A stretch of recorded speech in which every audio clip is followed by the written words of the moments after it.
now entering the Obsidian Witness.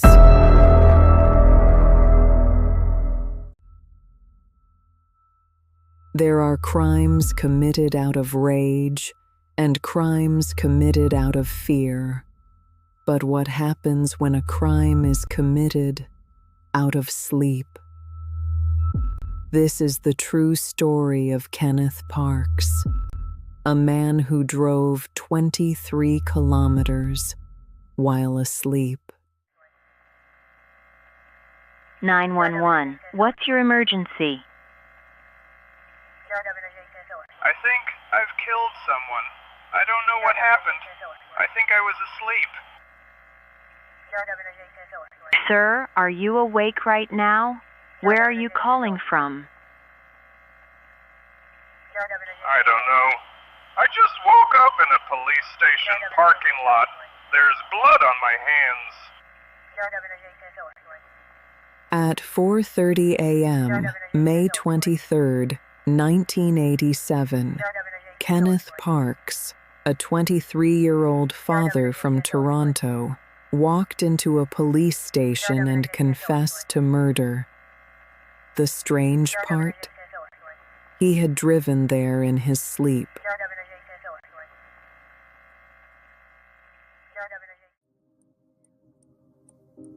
Before that morning, Kenneth Parks was like anyone else, a young husband, a father, a man with debts, but with dreams. He loved his in-laws deeply, especially his wife's parents. Every Sunday they gathered for dinner, laughter, stories, and comfort. But behind the smiles, Kenneth's mind was breaking. He had lost his job. He gambled what little he had and lost it all.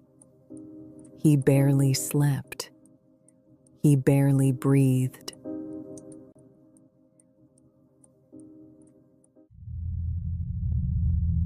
On the night of May 23rd, Kenneth fell asleep on the couch. His wife remembers him turning off the TV at 12:30 a.m. Minutes later, something changed inside his brain.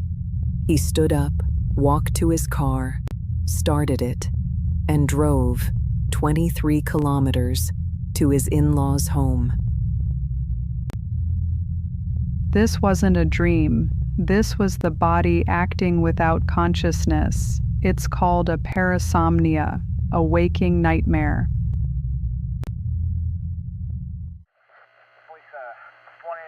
At 4:30 a.m., Kenneth's in-laws were found. His mother-in-law, dead. His father-in-law, gravely injured. There were no signs of struggle, no forced entry, only confusion and disbelief. He drove all that way, did what he did, and then walked straight into the police station saying, "I think I killed someone," but he seemed asleep.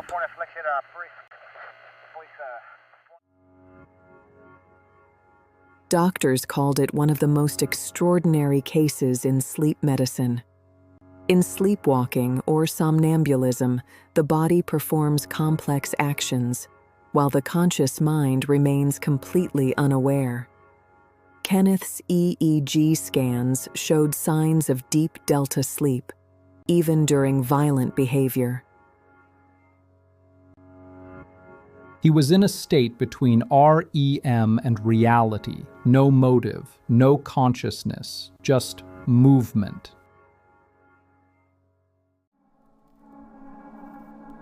In court, prosecutors called him a liar.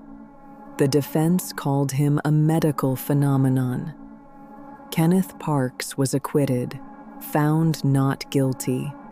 The verdict: sleepwalking. For the first time, a murder committed in sleep was recognized by law. We accept that the accused was not conscious at the time of the act. He cannot be held criminally responsible.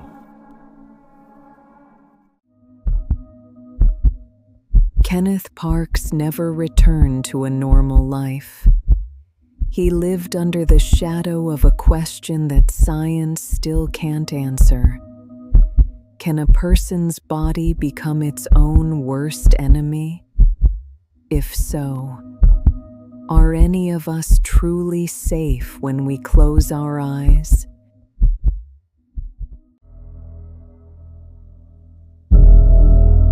Subscribe for more dark stories.